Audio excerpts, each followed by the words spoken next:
गुजरात के वडोदरा में कॉरपोरेशन के 150 से ज्यादा ऐसे अकाउंट्स ऑडिट में सामने आए हैं जो इस्तेमाल ही नहीं हो रहे हैं।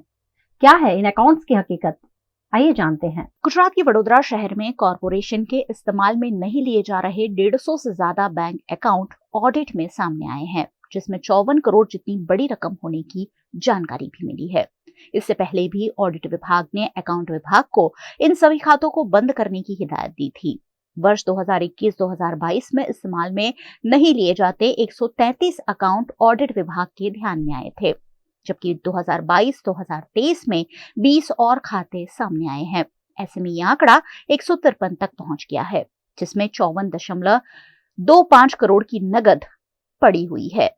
एक और वडोदरा कॉरपोरेशन विकास के कामों के लिए राज्य सरकार की ग्रांट पर निर्भर रहती है। वहीं कई खातों में इस्तेमाल में नहीं लिए जा रहे पैसे पड़े हैं, जिसका इस्तेमाल करना जरूरी है, जिससे वडोदरा शहर के नागरिकों को कुछ और सुविधाएं दी जा सके।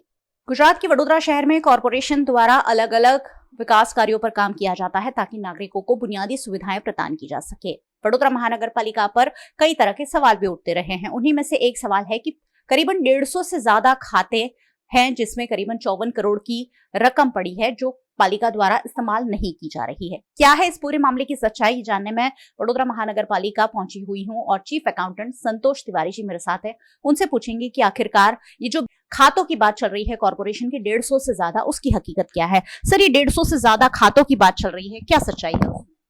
ये वीएमसी के ऑफिशियल अकाउंट्स हैं जो वीएमसी के बुक्स ऑफ अकाउंट्स में बोल रहे हैं और ऑडिट रिपोर्ट में भी ये आता है।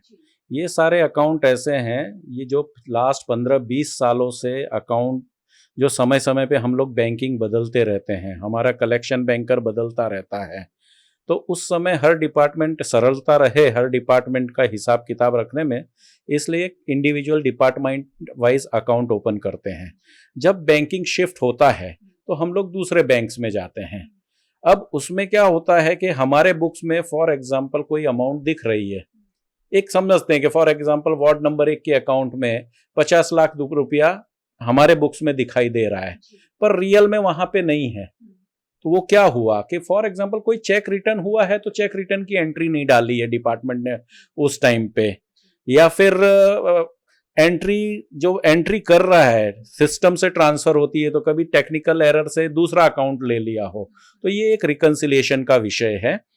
तो दूसरा जो 153 अकाउंट है तो उसके अंदर पहले हमारा banking central bank of India collection account central bank of India के पास था, फिर आया एक्सिस बैंक, फिर आया एचडीएफसी बैंक और आज हमारे पास एक्सिस बैंक की अकाउंट है। जब हम अकाउंट ओपन, एक हमारे पास आज 50-60 डिपार्टमेंट है, तो जब हम कोई नई बैंकिंग शिफ्ट करते हैं तो 40-50 अकाउंट हमको ओपन करने पड़ते हैं। हमारा 3 से 4 बार बैंकिंग शिफ्ट हुआ है। सो ये जो बैंकिंग शिफ्ट हुआ है तो उसमें जो थोड़े थोड़े अमाउंट होते हैं वो है। दूसरा, फिर हम एक पूलिंग अकाउंट बनाते हैं कि मान लो हर अकाउंट का पैसा एक पूल अकाउंट में जाता है और वहां से विड्रॉ करते हैं।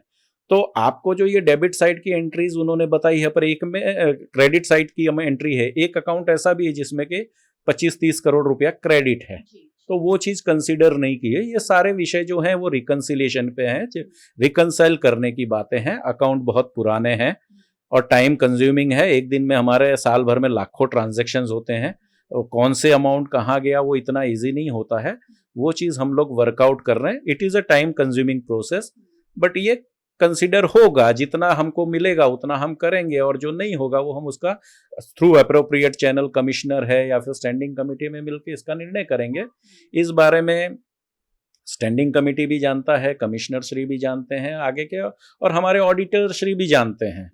यानी ये सारे जो अकाउंट है वो 2001 से लेके 2017-18 तक के अकाउंट्स हैं। So it is a part and process of her ULB में इतने अकाउंट्स होते ही हैं, उसको बंद करना चाहिए। ऑडिटर जी का जो क्वेरी है वो सही है, but for that we need time and we are working for that. कितने अकाउंट जो हैं वो अभी 2001 का अकाउंट आज अभी बोलोगे तो वो ढूंढना इतना आसान नहीं होता है, कौन सी एंट्री कहाँ गई। तो वो वर्किंग टाइम कंज्यूमिंग प्रोसेस है। कोशिश करेंगे जितना मिलेगा उतना करेंगे, बट बैंक में उतना अमाउंट अनयूटिलाइज्ड नहीं पड़ा है।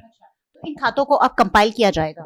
कंपाइल नहीं, कंपाइल वो उसको हम लोग एक एक देख रहे हैं, हमारा काम चालू है, डेढ़ दो पहले भी चालू था, हम उसको देखेंगे उसमें से कितने का हमको एंट्रीज मिल रही है, कितनी नहीं मिल रही है, क्योंकि हमको ये भी देखना है ना रियल बैंक में कितना है। रियल बैंक में कोई उतना बैलेंस नहीं है। ये जो मैंने बताया कि जैसे एक ही जगह पे 23 करोड़, एक अकाउंट में ऐसा है कि 25 करोड़ प्लस है, दूसरे अकाउंट में 25 करोड़ माइनस है, तो वो नलीफाई हो गया।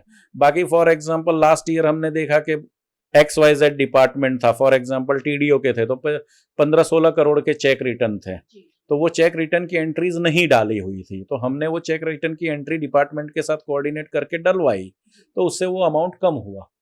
तो ये एक ऑनगोइंग प्रोसेस है और टाइम लगेगा, इसको निकाल करेंगे पर टाइम लगेगा, और जिसका नहीं कुछ मिलता है तो फिर वो हम एप्रोप्रिएट अथॉरिटी के सामने रखेंगे। तो ये थे कॉर्पोरेशन के चीफ अकाउंटेंट संतोष तिवारी, जो कह रहे थे कि जो खाते हैं वो उनकी नजर में हैं और उस पर लगातार कार्रवाई हो रही है, लेकिन खाते काफी ज्यादा हैं, उसे धीरे धीरे उस पर वर्कआउट किया जा रहा है और आने वाले समय में इन खातों पर वडोदरा महानगर पालिका द्वारा योग्य कार्यवाही भी की जाएगी। कैमरा पर्सन प्रवीण सोलंकी के साथ मयूरिका, VNM टीवी के लिए।